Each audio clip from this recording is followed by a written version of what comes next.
जय श्री महाकाल। आज हम बात करेंगे न्यूमरोलॉजी की कुछ ऐसी मिथ के बारे में जिस मिथ के कारण लोग बहुत परेशान रहते हैं। पहली बात तो ये है कि ज्योतिष हो, न्यूमरोलॉजी हो, वास्तुशास्त्र हो, टैरो कार्ड हो या कोई भी ऐसी विधा जिसका संबंध अकल्ट साइंस से है, उसे समझने का शौक बहुत लोगों को होता है। लेकिन मैं बार बार एक बात बोलता हूँ, यदि सही गुरु आपको समय पे नहीं मिलता है तो आप कई बार कुछ ऐसी चीज़ों को दिमाग में उतार लेते हैं ना जो ठीक नहीं हो पाती। जैसे कि आज हम बात करेंगे न्यूमरोलॉजी के बारे में। न्यूमरोलॉजी में 4 और 8 के बारे में बहुत नेगेटिव बोला जाता है, बहुत ही ज़्यादा नेगेटिव बोला जाता है। यदि 4 नंबर का इसका अंक होगा तो जीवन में संघर्ष रहेगा, लाइफ में अप एंड डाउन्स लगे रहते हैं और ऐसा व्यक्ति कई बार चढ़ता है फिर गिरता है, कई बार उठता है फिर गिरता है। बहुत तरह की ऐसी नेगेटिविटी बोली जाती है। यही बात बोली जाती है सैटर्न के बारे में। यदि आपका 8 नंबर होगा तो आपके जीवन में ये दिक्कतें आएंगी, आपकी लाइफ में ये कष्ट होंगे, जीवन में कभी सक्सेस नहीं मिलेगा, आपके रिश्ते टूटते जाएंगे, आप बैलेंस नहीं कर पाएंगे। और यदि 4 और 8 का कॉम्बिनेशन ही आपकी डेट ऑफ बर्थ में आ गया फिर तो ऐसी ऐसी बातें बोल दी जाती है कि व्यक्ति को ऐसा लगता है मैं पैदा क्यों हुआ, आखिर में मेरा जन्म इस धरती पर हुआ क्यों है। पहली बात तो ये समझिएगा कि इस सृष्टि में जिसने भी जन्म लिया है वो व्यक्ति बिना संघर्ष किए नहीं रह सकता है। इस बात को अपनी बुद्धि में उतार ले कि इस सृष्टि में जिसने भी जन्म लिया है वो बिना संघर्ष के आगे नहीं बढ़ता है। दूसरी बात, यदि आपने किसी को अपना रोल मॉडल माना है तो बात अलग है, लेकिन यदि आप किसी दूसरे व्यक्ति जैसा बनना चाहते हो तो आप नहीं बन सकते। एग्जाम्पल आपने कई बार सुना होगा कि सचिन जैसा कोई नहीं बन सकता, क्योंकि सचिन तेंदुलकर की अपनी एक क्वालिटी है।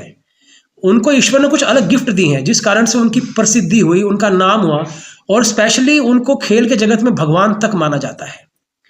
तो अगर हर व्यक्ति सचिन बनना चाहेगा तो क्या वो बन सकता है? लेकिन अगर हम सचिन जी को रोल मॉडल मान के चलते हैं तो बहुत कुछ हम उनसे सीख सकते हैं।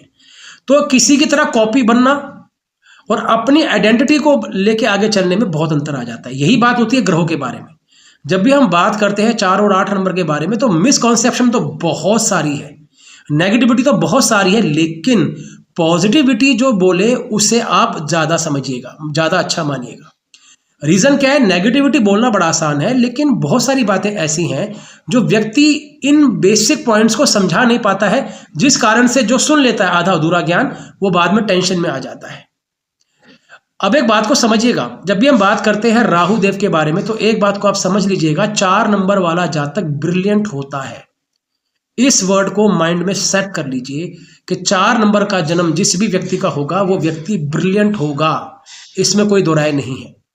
आप नोट करना, जो ऐसे व्यक्ति हैं जिनका काम बुद्धि से ज्यादा होता है, मेंटल लेवल से ज्यादा होता है, उनका संबंध राहु देव से 110% आपको मिलेगा, इसमें कोई दो राय नहीं।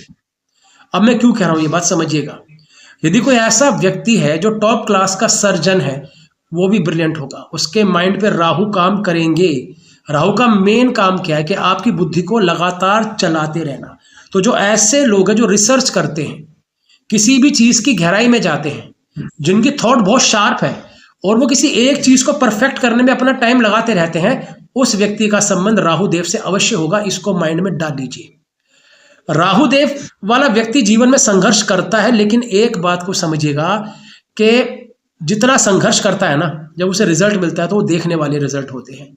ऐसा व्यक्ति अपनी फील्ड का मास्टर बनता है, ऐसा व्यक्ति अपनी फील्ड का मास्टर बनता है। अब या तो हम नेगेटिविटी को माइंड में डाल के बिल्कुल ही जीरो होके बैठ जाएं, या फिर हम पॉजिटिविटी को माइंड में लेके आगे बढ़े और राहु देव की इंटेंसिटी पे काम करें।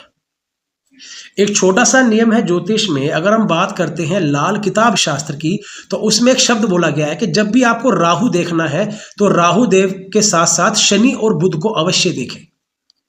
अब यहां पे थोड़ा सा ना अगर हम बात करें वैदिक शास्त्र भी आता है, क्योंकि शनिवत राहु कहा गया है, अर्थात शनि की तरह ही राहु अपनी एक्टिविटी को करते हैं। तो लाल किताबी इसी बात को कह रहे हैं कि भैया आप अपनी कुंडली में पहले शनि देव की प्लेसमेंट देखिए। यदि आपके कर्म अच्छे होंगे, यदि आपके कर्म उन्नत होंगे तो ऐसी अवस्था में राहु देव की नेगेटिविटी आपको देखने में नहीं आएगी, बल्कि वही राहु आपकी मेहनत का फल आपको ऐसा देंगे जो आपने सोचा भी ना हो। दूसरा शब्द आता है बुध को अवश्य देखें। बुध क्या है? बुद्धि। जिस भी व्यक्ति की बुद्धि एकदम सटीकता से कार्य करती है, जो व्यक्ति अपनी बुद्धि का सही प्रयोग करता है, जो व्यक्ति ऐसे कर्म करता है जिसका संबंध बौद्धिक से हो, अर्थात बौद्धिक क्षमता से हो, बुद्धि से हो, ऐसा व्यक्ति की यदि कुंडली में बुध अच्छे होंगे तो ऐसे में राहु देव भी अच्छा फल देंगे। अब इसी चीज को आप न्यूमरोलॉजी पैटर्न में भी यूज कर सकते हो। यदि आप अपने बुध को और अपने शनि को बैलेंस कर लेते हैं तो राहु देव की नेगेटिव इंटेंसिटी आपको हिट नहीं करती है। अब इसके पीछे रीजन क्या है पहले समझते हैं। जब भी हम बात करते हैं बुध की, तो जब भी आप कोई काम करें तो ऐसा काम करें जिसमें कोई नेगेटिविटी ना हो, अर्थात जिस कर्म को करने से किसी दूसरे की हानि ना हो। यदि आप सोच समझ के अच्छे कर्म करेंगे राहु देव के उत्तम फल मिलेंगे। सेकंड शनि, शनि मीन्स कर्म। यदि आपके कर्मों में खोट नहीं है, यदि आपके कर्मों में अशुद्धि नहीं है, तो ऐसी अवस्था में राहु देव भी आपको आपके कर्मों के उत्तम और अनंत फल प्रदान करेंगे। तो इसलिए यदि आपके मन में किसी भी तरह से ये मिसकॉन्सेप्ट घर कर गया है कि राहु का मतलब है बुराई, बर्बादी, सर्वनाश, इसे प्लीज निकाल दीजिए। यदि आपके मनस ने, यदि आपके अवचेतन मन ने इन शब्दों को अपने अंदर बिठा लिया ना, आप यकीन मानना कि आप ग्रोथ करते करते भी अपने आप को नीचे ले आएंगे, अर्थात वो नेगेटिविटी आपको ग्रो करने नहीं देगी।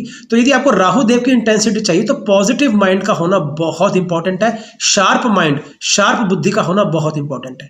तो यदि आप इन सब बातों पे ध्यान देते हैं तो बार बार जो ये मिथ आ रहे हैं कि 4 नंबर का मतलब होता है मिसकॉन्सेप्शन, घबराहट, चिंता, डिप्रेशन, टेंशन, अकाल मृत्यु, ये सब चीजों से पहले बाहर निकलिए।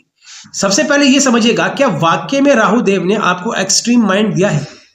अगर आप एक्सट्रीम माइंड के व्यक्ति हैं तो यह भी याद रखिएगा एक समय ऐसा आएगा कि आपकी बुद्धि के दम पे आप राज करोगे, अर्थात आप अपनी फील्ड में मैक्सिमम लेवल पर अच्छी ग्रोथ करोगे। ये लिख के ले लीजिए।